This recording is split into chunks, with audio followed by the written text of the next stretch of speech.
Hello and welcome back to another episode of You Want to Do What with Dan and Julie. Today we've got Matthew on, who is an antique jeweler. Hi, Matthew. Hello, guys. How are you? All good, thank you. How are you? Keeping very well, thank you. Thank you for having me on, firstly. Our pleasure. Really excited to chat to you, actually. It's quite an interesting subject and a bit different. Yeah, I think it is definitely a bit different, and I noticed well, not to get too much into what I used to do, but I was an accountant, and if you used to mention to a people that you were an accountant, they never really had too much follow-up questions. But even though I enjoy being an accountant, but when you tell them you're into antique jewelry, there's a very different reaction. That became a bit of a meme a while ago, didn't it? When you said I'm an accountant, it meant something else, didn't it? Did you see that? No, I didn't, but I'd love to see it. I, I'd be curious to what that might you, be, actually. But Well, remember when this platform called OnlyFans exploded a while ago, and people used to say, "Oh, what do you do?" And instead of saying these people were on OnlyFans, they go, "Oh, I'm an accountant." well, that's no. I was the more traditional, not as glamorous type of accountant, not the OnlyFans type. But but in fact, to be honest, OnlyFans is. I've only really heard of that recently because we've done a TikTok account, and a lot of people on TikTok I see that they have an OnlyFans account as well. So I'm not really sure what it is, to be honest. But Yeah, it's like content creation, basically. all right. And Oh, my colleague here is telling me, okay, what it is. Okay. Okay. anyway, enough OnlyFans. We'll jump straight in. So, how did you get into this world of antique jewelry then?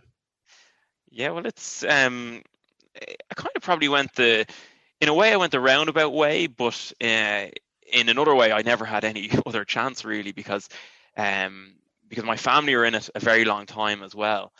So I always grew up kind of, going into the shop on the weekends or um, going to fairs. If there was no one to mind me at the weekend, I'd have to be shipped off down to wherever my parents were doing their antiques fair. So I kind of grew up with it, but the way I actually got into it was it was kind of a bit strange. As I mentioned, I actually trained as an accountant first.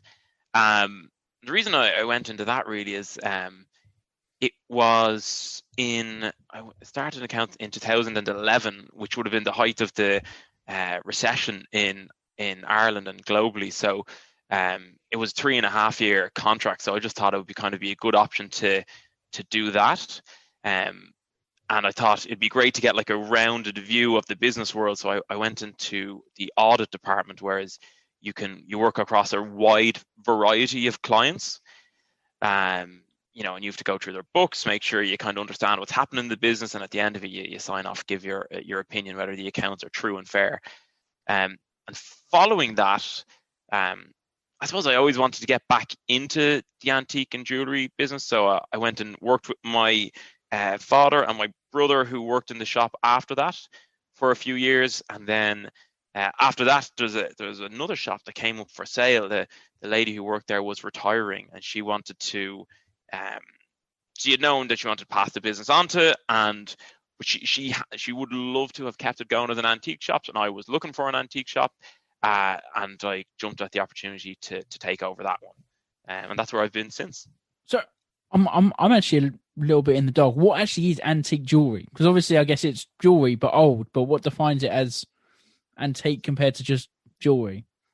Yeah, it's a very good question. It's pretty important actually because antique jewelry is treated totally differently in terms of if you're doing import or export or your taxes. There's different laws and things if it's antique, and what that means is that the antique jewelry is 100 years old. Okay. So you have to prove that it's pre it'd be pre 2020 or 2021. So it has to be made in 1920 or 1921. But there's another term which is vintage jewelry, which that can really mean anything. That could mean jewelry that was made yesterday. It would be of a certain vintage. Yourself and myself, we're both of a particular vintage, but it doesn't mean we're antique.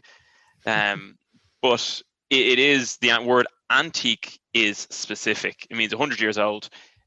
whereas vintage can kind of mean whatever the particular user wants. But for us, when we talk about vintage, it has to be 25 years old or older.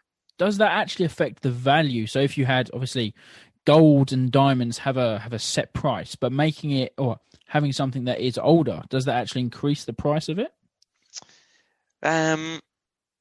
It depends. If it's something that's a proper antique and really good quality, does have a value to it because it is an antique. It's not just the constituent parts. And if you've got really fine quality antiques, they do have a small premium. They'll still be a lot better value than new jewelry, but because they're getting rarer and rarer, because when you think about it, every year pieces are lost or pieces are, passed on or whatever. The supply of antique jewelry is actually getting smaller each year. So we're finding that getting the really, really nice goods, the prices are pretty strong. But I suppose you're juggling the price relative to value. So when you actually buy a proper antique piece, you're buying something that's got solid value. Because the supply is not going to increase because you can't make any more original old jewelry. Yeah, of course. You're buying something that's rare, that's properly rare, and has an intrinsic value in it, which will be pretty strong. And in the last 20, 30 years, antique jewelry has gone from strength to strength, really. So yeah, it's an interesting one. You'll be definitely getting very good value with it, but if you're buying fine antique pieces, they'll be valuable, so you'll have to pay up for them. For being an antique jeweler, obviously you obviously buy and sell the products, but do you take on the cleaning and restoration of any of it, or do you sub that out? And obviously you learned through your parents Yes. and working with them, but is that a traditional path? I assume it probably is, because it's a fairly small percentage of people that actually go into it. Yeah,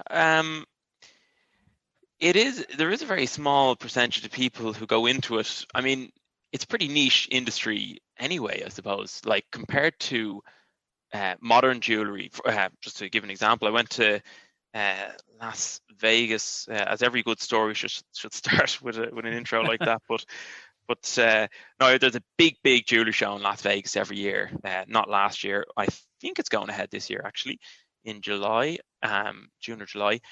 And there's an antiques part and there's a modern part. And the modern part is like this vast metropolis of linked halls, and there's literally every type of jewelry and every person, type of walk of life you can meet in this thing. But the antiques is in one hall, and I see the same faces at every antique show. But in terms of the dealers and the people who are attending, so it is niche. So not a lot of people go into it, but no, it's I suppose it's probably hard to get your foot in the door because most shops are small family shops. But if you have a keen interest in it, you'll definitely be able to get into it. Like, you'd have to have a curiosity in the antique side of it, and like an eye for design. And but if you are, it is a growing area, and I definitely think there's opportunity there.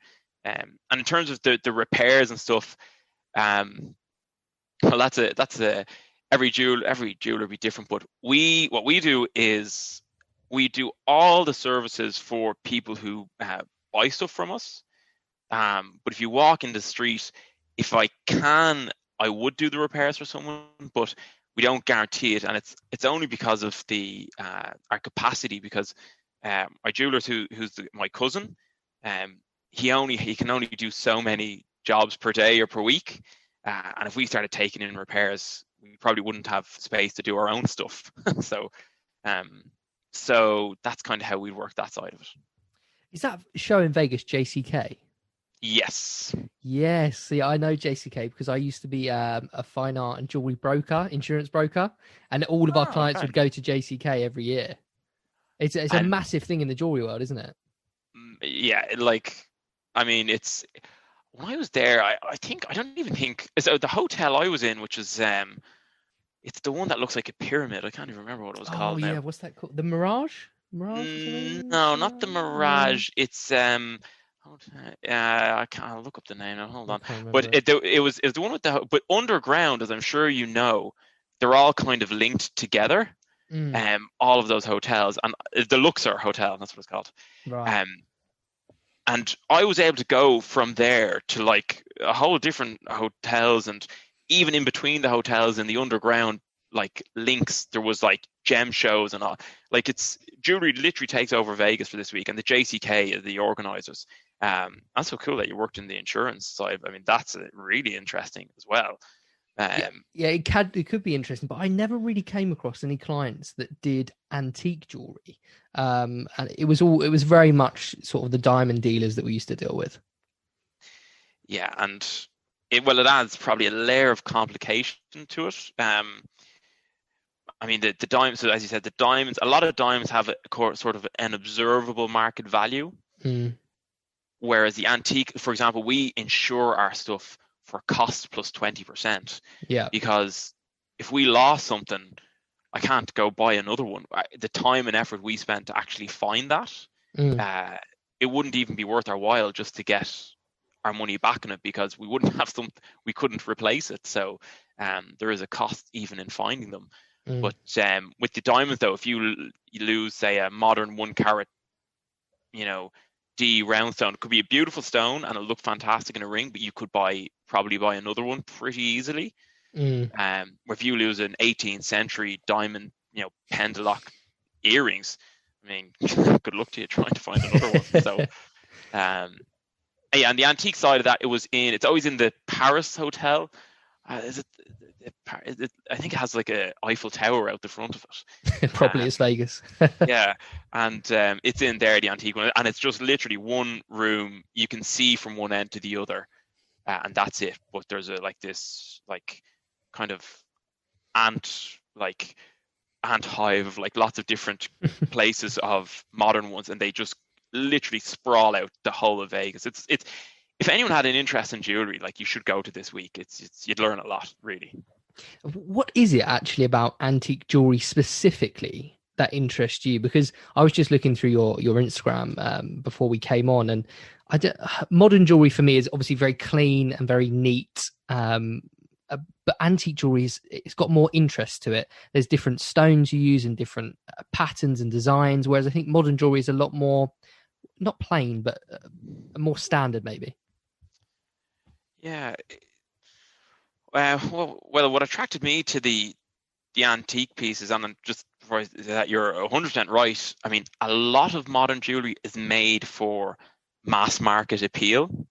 Like, a lot of the stones are calibrated in a specific way that it's very quick to make them and to set them, and if someone wants one that's like a tiny bit bigger, a tiny bit smaller, you can get that.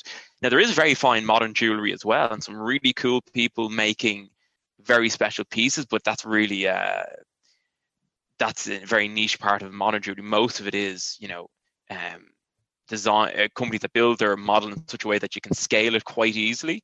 And to answer your first part of the question, what drew me to the antique pieces is actually their uniqueness and their kind of the unusual nature of them. And I always loved history. It was probably one of the very few subjects in school that I really excelled at. And you have to have a very good historical background, I think, to understand antique jewelry, because it kind of tells you a lot about the piece. Like, just for example, 1940s jewelry was during the war, and platinum is used in the production of gunpowder. So you couldn't get your hands on platinum for love or money.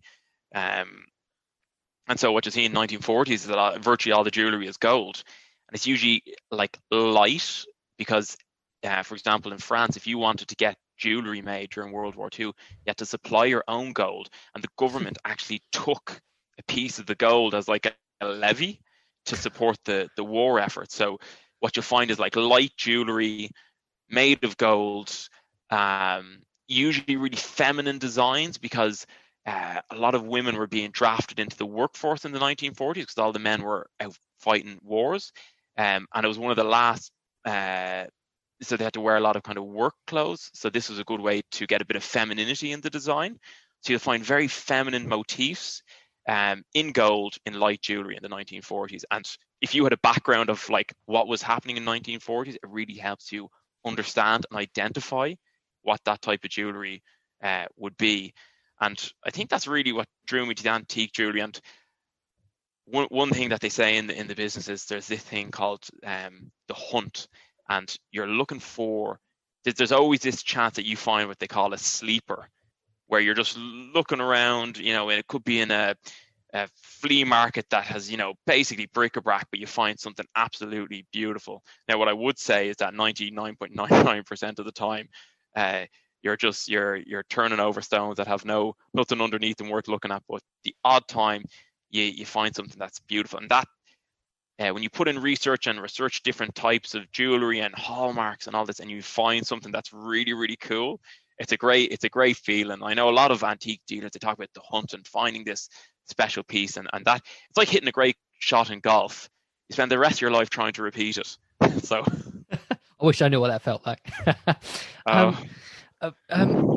With the history part, that, I mean, both me and Jules are massive sort of history buffs, and that's such a cool thing about antique jewelry, that it has a story to it as well. And you know, is that why people come to an antiques, a jewelry specialist in antiques, because they want that story, they want that background with the piece?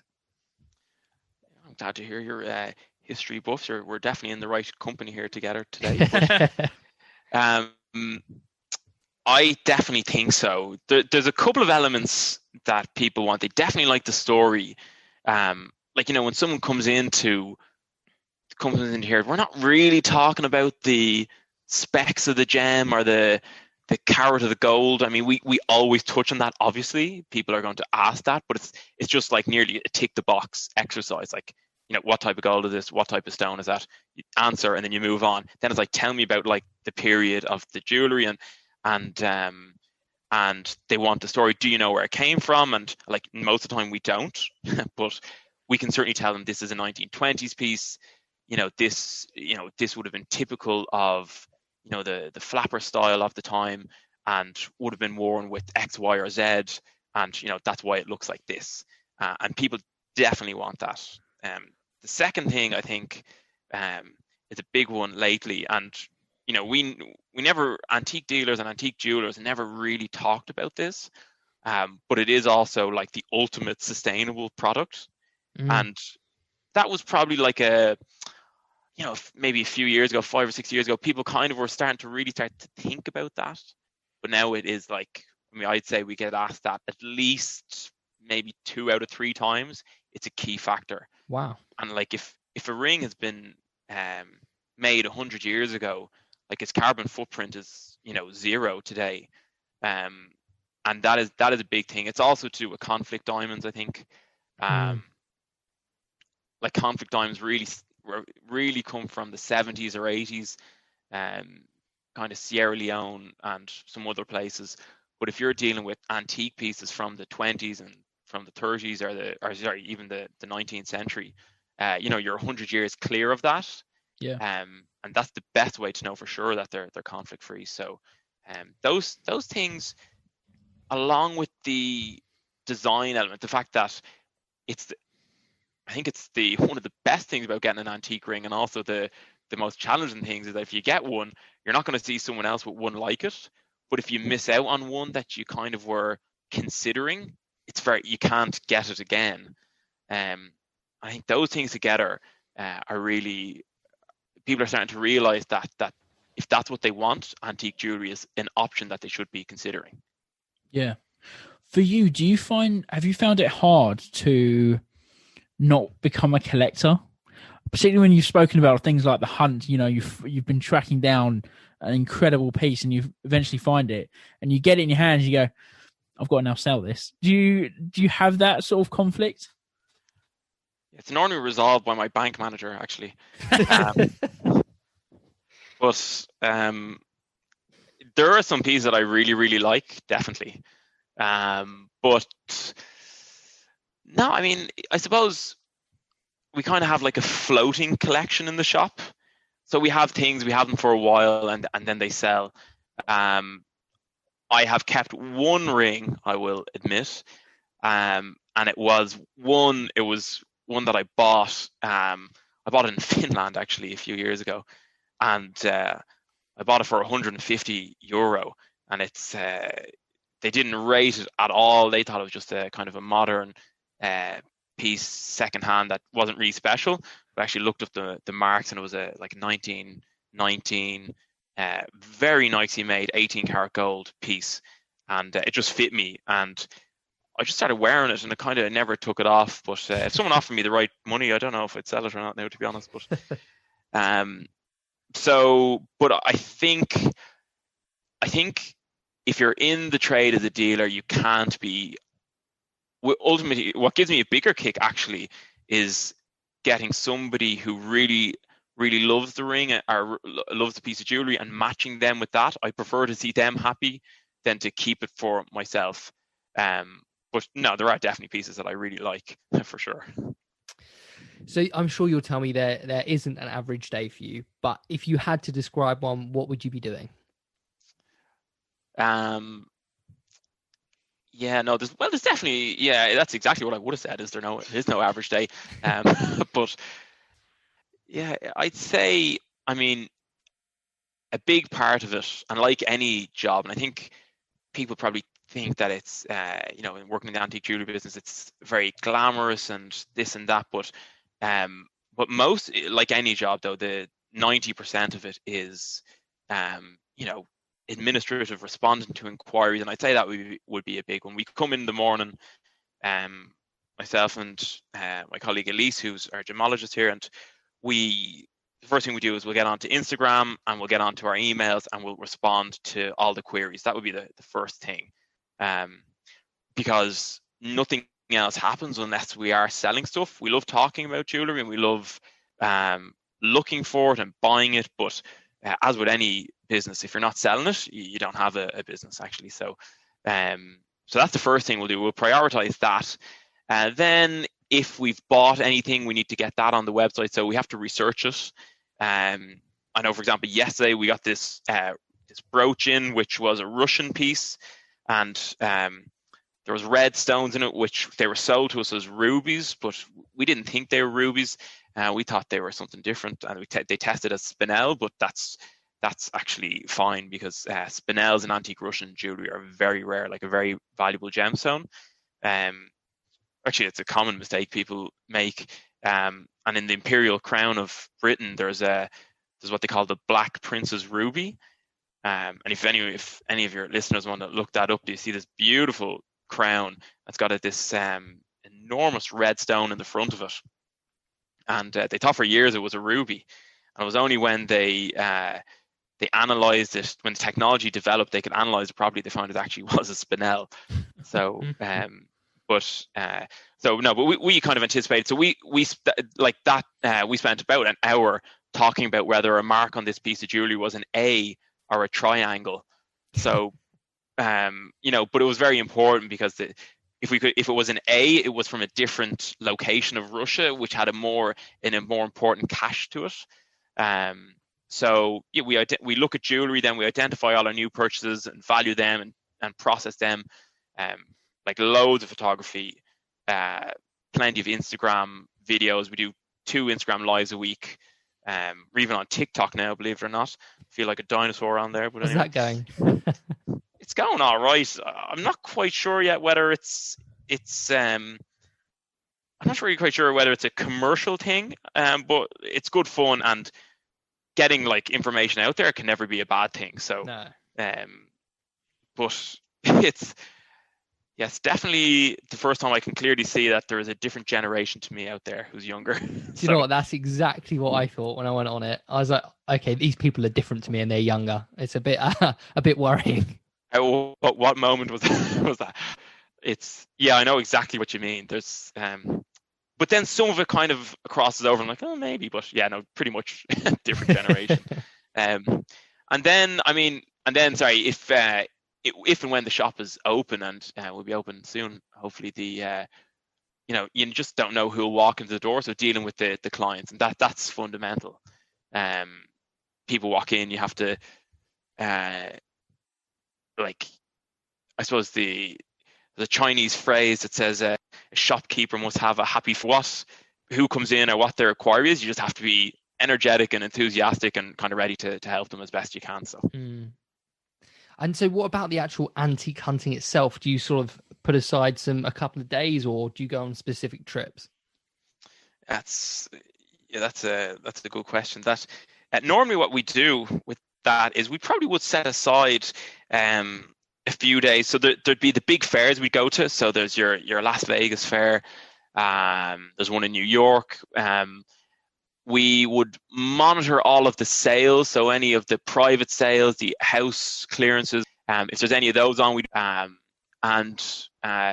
sometimes if we'd book a trip to go around London or around Paris and view all of we have suppliers in different places there that we'd view, and we'd normally organise 3 or 4 of those appointments for one day, and then we'd go. We'd what's the word? We'd do a crash course through there for a day. But it's kind of changing though. It's like, for example, one of our really great suppliers, and we're the only person he deals with in Ireland, and he gets some great pieces. He's a Dropbox thing now where he has a new acquisitions folder, and I check that every day to see what new pieces he's got up there. And if I thought it was any of us for me, I'd send him a message, and then he'd organise to get that delivered. So obviously it's slightly more complicated now with customs than it was, but that's kind of it. But someone could walk into the shop any day with something amazing to sell. I mean, most of the time people have stuff that they think it's great, but maybe it's special to them, and that's what's important to remember. But it might not be a very valuable antique, but sometimes people come in and they think they've got rubbish and it turns out to be something amazing. So you just never know. But yeah, we do plan. We have a few days, at least once or twice a month, we'll go visit somewhere and look for new stuff, definitely. And we sort of lent on it a little bit when we talked about TikTok, but how much has social media had an impact on your type of business, and how much sort of custom do you generate from that now? Oh, it's enormous. So much so that I think if you weren't on Instagram in this business, you'd be really missing a trick, definitely. It's so visual, like it's about the design, how the pieces look.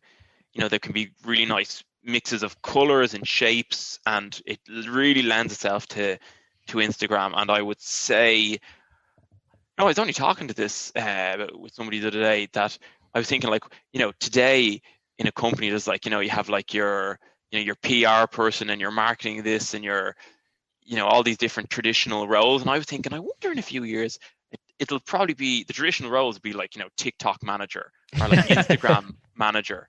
But that, it's vital. Like Instagram for us, I was thinking, I was going through all the different websites and different platforms that we use, and I was just changing all the passwords the other day. I was just thinking to myself, the one that would be most damaging if it got hacked would be probably the Instagram. It's also the easiest one to get back, I believe. So, it would be Instagram's fundamental. I think, as I mentioned, the more we respond to our queries, so that's kind of time on Instagram, and then for the rest of the day, content creation. Where my colleague here beside me here is looking at me. I think she's blue in the face creating Instagram posts. Yeah, right now she's doing one. So I think we normally pick one or a day or two a week, and we'd kind of schedule all of our posts on Instagram. But it's so many ones. Oh God, I'm trying to think of a business that lends itself better to Instagram. Clothing, I suppose, would be a really good one. Food, because it's so visual as well. But oh no, you have to be on it. Yeah.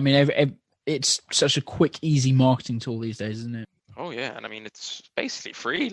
Yeah. So, if I was sitting out here looking out the shop window, how long would you have to wait to see 1,000 people walk by? And you can do a post and it might hit 1,000 people in a few minutes. So it's we're the first generation of antique jewelers who have these platforms.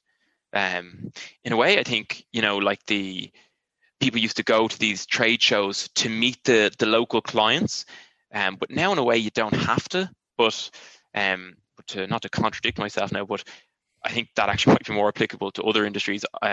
With the antique jewelry, I do think that people still want to see it physically. Yeah. Yeah, I mean, if you're gonna put a few dollars behind it, you probably want to have a close up look before just picking it off the internet, don't you? Yeah, I mean, that's just, as you said, it makes common sense, isn't it? You'll want to see it, but I mean, when people know you, once they've bought once or twice, they might kind of trust your judgment. Yeah. Which probably leads on quite nicely there. What would be some personality traits that you see in yourself and your jewelers around you that you think really help in that industry? You have to have, you definitely have to have an interest in people, like a genuine interest. Like people will, if you're not sincere, I think people see through it straight away. So you have to, and like, this is one thing I'd say, what I love about this job, I've never looked at the clock thinking, oh my God, there's an hour left. I've looked at the clock and gone, oh my God, I only have 1 hour left. So it's as in, like, I need more time. So seeing people, chatting to them, it's, I don't know, what's that old phrase? It's like, it's all about relationships, really. And if you can't do that part, you're going to be in trouble, definitely. The second thing I'd say is attention to detail, because you're dealing with such small objects physically, like they're, obviously a ring fits on your finger. A diamond could be is the size of a popcorn kernel, but it could be worth thousands, and you have to be so precise with your assessments and so precise with your evaluations of these pieces. It's not good enough to just be general. Like, good enough is not good enough. You have to be bang on precise. So attention to detail would definitely be another one. I suppose that deals with your selling and your buying side. I think you'd have to have a good judge of character as well, especially when you're buying and selling to people. If you, especially buying, you have to kind of make an assessment whether the person selling to you is selling for the right reasons, I suppose. And I suppose that's general, or that's related to any business. A good judge of character would be helpful. But those would be the fundamental ones, and I think if you had them, you can definitely go a long way. And curiosity, and I'd say curiosity in the pieces and the history. If you don't have a genuine interest in that, I think you'll probably run out of steam, because you can't generate that organically. For example, when we were talking about that Russian mark that I mentioned, I think we could have kept going. We were talking for about an hour.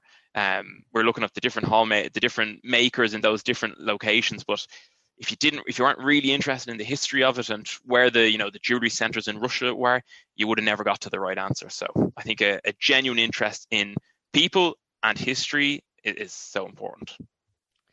So right at the beginning, you mentioned that your family have been involved in this sort of industry for years. But if somebody's listening to this and thinking they'd really like to learn the industry, where can you even begin to do that if you don't have sort of a background in it?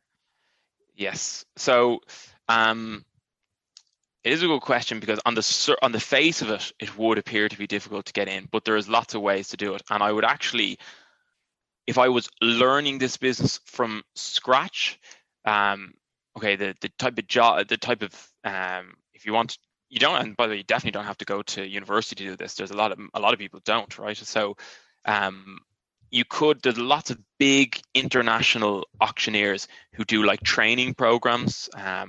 So I believe there's Sotheby's and Bonhams. They actually take on like a whole raft of trainees every year. You don't need any connection to apply for that. I think they usually look for people who have an interest in art or art history or something like that. But that would be definitely one way. I think another way is, your hobbies. If you enjoyed going to, flea markets and antique fairs and that kind of thing, normally what happens is that people get offered like a a day a week or 2 days a week, like a shop might be looking for someone. And sorry, this is obviously separate if you don't want to go the route of, an auction house and traineeship, that kind of thing. They normally get offered a day a week, like, do you want to work Saturdays? And then you might think, oh, well, I'm looking for a full-time job. What I'd say to you in that case is, work the Saturdays, get a different job during the week. And once you learn your trade and they get to know you, you'll find that they'll be saying, oh, can you not do Fridays as well? And Thursdays, what about those? So, just try to get your foot in the door. And, if you have a real interest in it and you show an aptitude for it, you'll definitely progress. There is exams you can do as well and online courses. There's a place called the GIA, which is the Gemological Institute of America. They have online courses which would be the most recognized in the industry. You can do what's called an AJP, which is called an Accredited Jewelry Professional.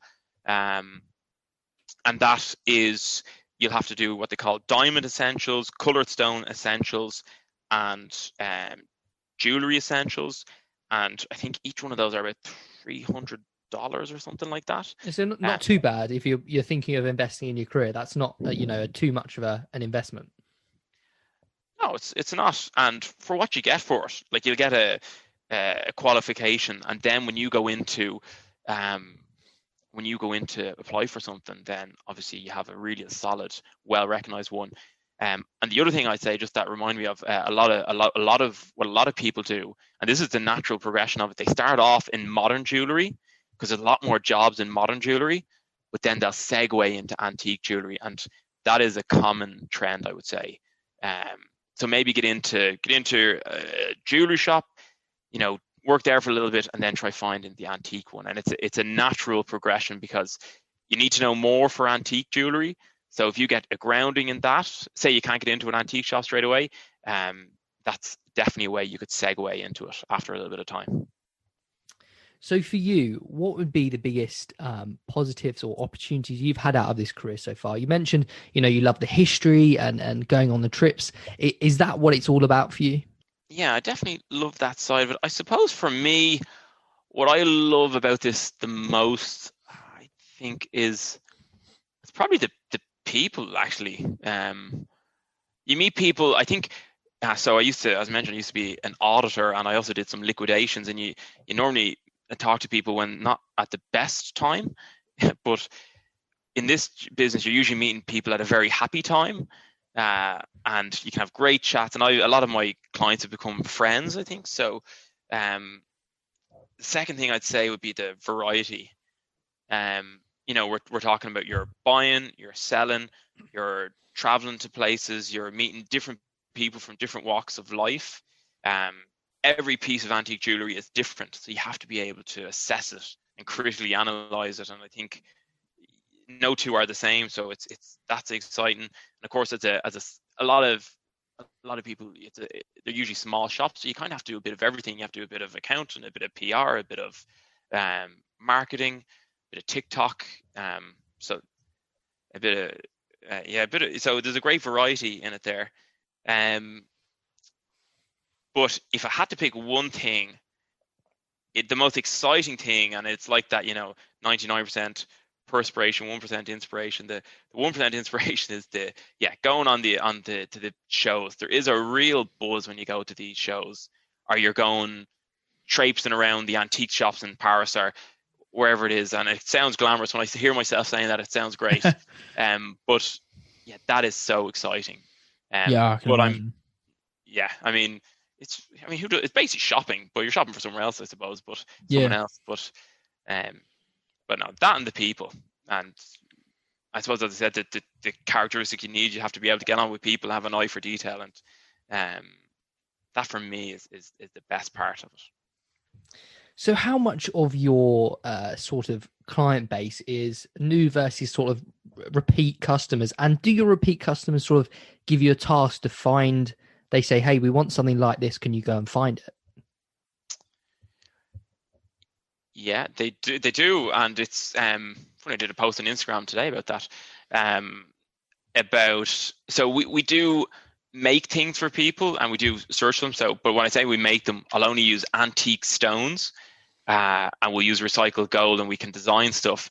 But if someone had a particular type of antique piece they were looking for, yeah, we have. What I always say to them is, often when people want jewelry, they kind of want it straight away. And it is one of the things, if you're looking for something specific, you have to be patient, because you never know when it will turn up. And, in this, you could be waiting 6 months or even a year to find. I remember a client of mine was looking for a citrine necklace that had citrines the whole way around it.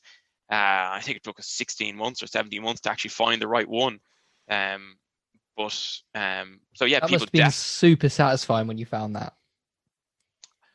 I was just like, yeah, that's it. And I had to nearly control myself, because, otherwise I probably wouldn't have got a discount off the person selling it. So, but, oh no, it is. And it's funny. I have a list. I keep a small notebook, and I just write down all the things I'm looking for, and just like initials beside it of the person who's looking for it.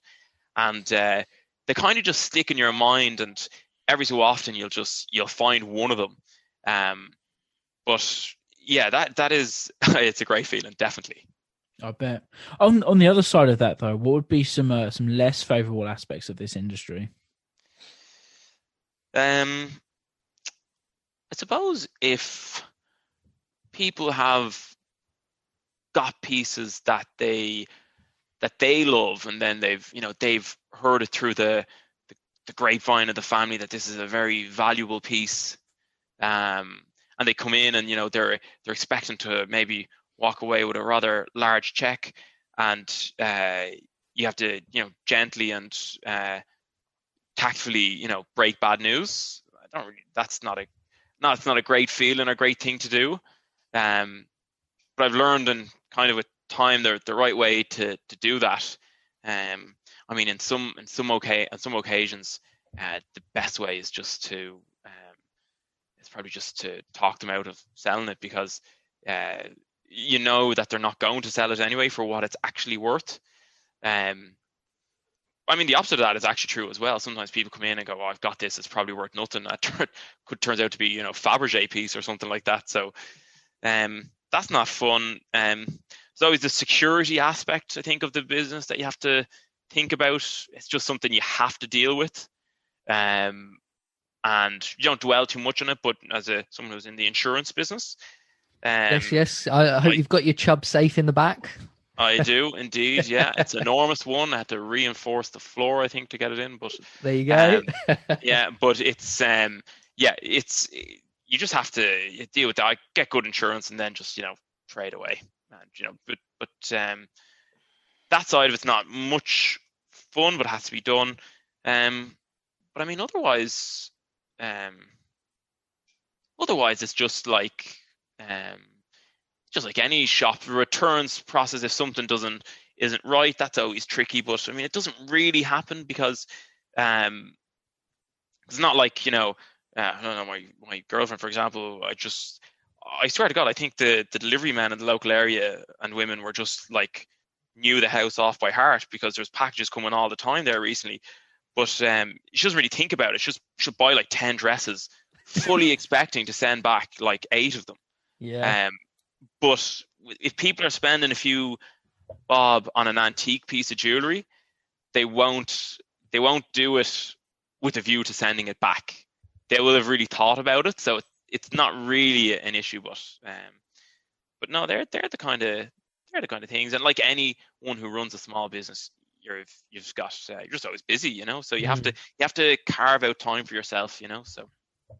And how we sort of mentioned it earlier, and you talked about people you knew in the industry, but how important is building a network to succeed in this? The longer I'm in the business, the more I realize how important it is. Like, for example, I had a tiara in the shop. Another good sentence that sounds good out loud, actually. But we had a tiara in the shop, and I had it for quite a while, and I'm still kind of developing the website, so it probably wasn't getting much international reach. And I was in the early days, and my Instagram, I don't know how many followers we had. We probably had a couple of thousand at that stage, but so it wasn't getting great reach. And that is exactly the type of piece you need to kind of promote globally. But now I have a contact who I know will buy every tiara off me. If it's a really nice one and they don't even really mind on the price, I think they actually export them to China, believe it or not. But Wow. but it's good, like that contact. So I can now take, if I see another tiara that comes for sale, I can kind of have a go at it, and I know I won't be stuck with it because it's a big capital input into that. And if we, sometimes if it's going to be here for a couple of years, which actually wouldn't be that long in this business, that's fine. But if it was going to be 5 or 6 years, then you're like, well, that's, then I'm going to have to sell it for more then. But if I know I have an out, I can sell that straight away. I've just recently got in contact with 2 new diamond dealers who specialize in dealing antique stones, large antique cape stones, what they call them, where they're slightly tinted. And we were kind of getting inquiries for these stones. If they're tinted, I know that sounds like who would want a tinted stone, but it's an attractive, like if I was a marketing graduate, which actually I am, but if I was, I would say that I did marketing in college, then accountancy. I trained in a professional accountancy firm. So they would say champagne diamonds, right? But it's an attractive tone, and they'll be way they won't command the same price as a white diamond, but they'll look fantastic in a ring, and you'll get a much bigger one for the same money. Right. And I've noticed a couple of companies doing these on Instagram, and there's no one really doing it in Ireland. So I've got a great contact with them, and we've got in our first few stones, and we sold them like almost straight away. Oh, cool. So like, whereas even if you knew that was a market, or if you thought you could sell it, you have to find the right person, because if you're buying those stones at 10% too much, you've no room to make any profit on them, So, do you have any tips maybe for anything that you think worked for you for helping you build your network? Yes. And again, we touched on it briefly. I would go to those trade shows, and they're not just necessarily in they're all over the world. There's enormous ones in London, Manchester, all over the UK. There's ones in Ireland, ones in the States, of course. There's a big one in Hong Kong as well. That's a bit off the beaten track from our neck of the woods, isn't it? But I would just go to those. You don't have to. Like, I went to a few of those shows, and I'd known before I opened my own business. So I'd no prospect of buying. Like, I'd no money, so there was no risk of me buying anything, right? So, but I just went around and I just asked them. I wouldn't go when they're really busy. If they're dealing with customers, you don't want to waste their time then, because they have to make a living then. But if you go with no one at their counter and you go up and have a chat, you'll find that the people are very happy to talk to you and tell you about these pieces. And again, if you've got a genuine interest, tell them I have a real interest in antique jewelry. That looks like a Victorian piece, is that right? And they'll happily tell you. And I remember when I was in that Vegas show, I thought this enormous emerald cut stone. An emerald cut is like a square kind of a diamond, or rectangular shape. Mm-hmm. And I had never seen a diamond like this. I mean, it must have been the size of the top of your thumb. And I said to him, I didn't actually even ask to see it, because I know I didn't want to like scare them, right? So I was like, oh, that's really interesting. How big is that diamond? And they're like, have a look at it. And they were like, this is an emerald cut. It's mounted by Cartier. And she was led me, and I just looked at the ticket, and I was like 2.7 million. I was like, right. Nice. But like, I would say, go to your local antique show, just chat to the people. When they're busy selling stuff, obviously just give them their space. But other than that, they'll happily tell you about everything. Like, don't forget, all these people love antique jewelry. So if someone comes up wanting to talk about antique jewelry, they won't be able to help themselves, And then you might build a network, and I think that's a good way of building your network. And actually, I'll tell you a good story about before I opened my own shop, I was going to try get a bit of experience in New York, actually. And because there's a good center of antique jewelry there. And I was trying to get a job. So what I did is I wrote down 20 antique dealers on a piece of paper and put their address beside it. I literally just, I called them the day before. And if I could, I booked an appointment. If I couldn't, I just walked in and just told them my situation. And out of those 20, I got one who offered me a job, but it was kind of like it was very wishy-washy kind of part-time stuff. And I wasn't based in New York. I needed someone who was going to actually give me a job so I could move there. But I got one of them who was going to offer me a job, but the only problem was they had just gone through the process of trying to hire someone from England, and the visa was a nightmare apparently. So I caught them literally at the worst time. So, but other than that, I think they would have given me a job. So I was a 20-1, and I got 2 chances. That's a 10%. So I just went in, chat them, told them what I was looking for. I didn't hand them a CV. I was saying, this place, don't hand them a CV. Tell them, and if they want a CV, they'll ask you, I'd say, because I know there's a lot of people when they do that, when they're younger, they kind of go in, hand in CVs. Who's the manager? Here's a CV. Like, that probably won't get you very far. Chat, tell them what you're interested in, and I think, and that was my little my job hunt in New York, which ultimately was unsuccessful, but I nearly got there. Cool story though. So at this point, we usually talk about what people could expect to earn within the industry, and we usually go away and we look for average figures. But as you can imagine, it was incredibly difficult to get any sort of figures for us to find any. But I think it's just important to say that, owning your own business and all the things that come with that, it's kind of up to you how much you can earn, how much work you put in, how good your network is, and things like that. Yeah, like I could give you numbers, but they probably wouldn't mean much. Like, for example, I take a very low salary because I put every penny back into buying more stock. But I mean, ultimately, I own the company, so that's the long term. I'm hoping that'll benefit. So I mean, I would say, if you look up kind of what retail salespeople will make in a jewelry shop, that's kind of what you'll make in the antiques place. And in different places, some might offer commission-based roles, but it's so varied. But I mean, if you're in there and you're selling lots of stuff, you can make a good living at it for sure. But I would say, if you plan to open your own antique shop, be prepared to. You will never have a lot of money in your account because it'll always be sitting in your stock. So, and I think that's very important. That's a really good point. How important is cash flow management for you? I imagine it is incredibly important. That's such a good question. I don't even know where to start. It's like, yeah, of course. I mean, so it's, there's always things like make a budget this, and I have tried to make budgets. But then someone will come in and offer me something, and I'll spend a heap of cash on it, and I'll be like, oh, that budget's gone out the window. There'll just be a small pile of smoke coming out of my computer where that budget was high. But you have to. The way I manage cash flow is I make sure that we spend like at least 60% of our time trying to sell stuff and at least 40% buying stuff.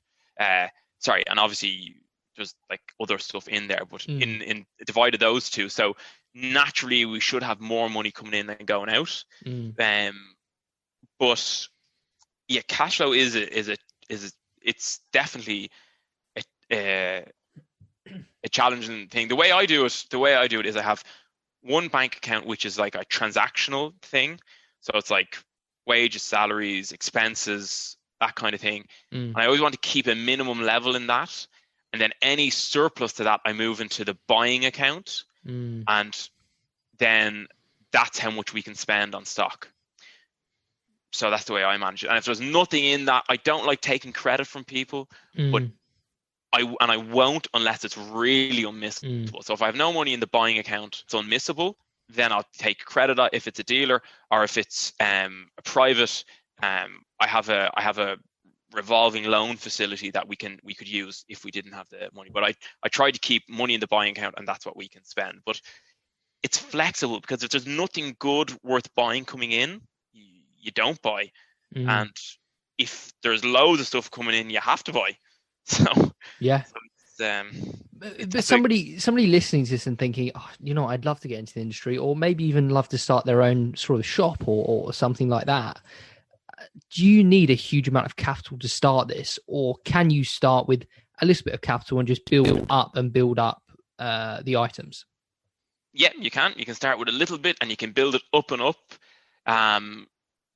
Here's the trick, though: you can't do it. You can build it up. It takes time, though, because you have to learn about the pieces, and there's like that's what's so fast. There's a never-ending knowledge base that you have to kind of acquire. And even my dad, for example, is in the business since he started working there when he was a teenager, and he's now no longer a teenager.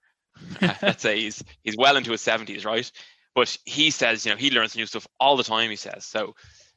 Like for example, I started off with I was doing trade shows, and I had one cabinet, and the cabinet was sparsely filled out with things.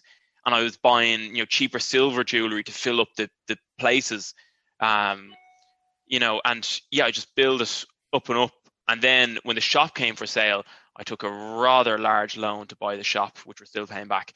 But that was the way I kind of got it. And you'll actually probably be a better dealer than I wouldn't recommend. And again, this is not what I did, but I wouldn't recommend going into debt too much, because you could, but when you build it up bit by bit, you'll really have an appreciation for value. Like you'll be spot on. You'll be on the button. Like you'll know what things are worth. You'll know what's a good one to buy, what's a bad one to buy, because you can't just buy what you like. That's because you have to buy what you like, but what will also sell. So you can definitely build it up. You do the smaller fairs with really cheap entry, with a smaller selection. Then if you stick at it, you can build it up. And then if you build it up big enough, you can get a shop.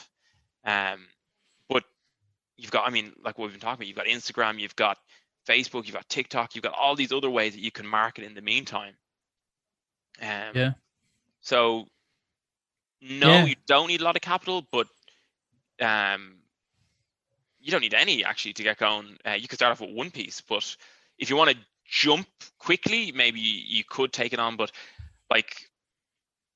you have to be comfortable with having debt on your books, and it's really not for everyone. So yeah, certainly. Obviously you did some. Well, your parents were in the industry previously, but would there be anything that surprised you? Something that maybe wasn't in the job description when you actually got started in it yourself?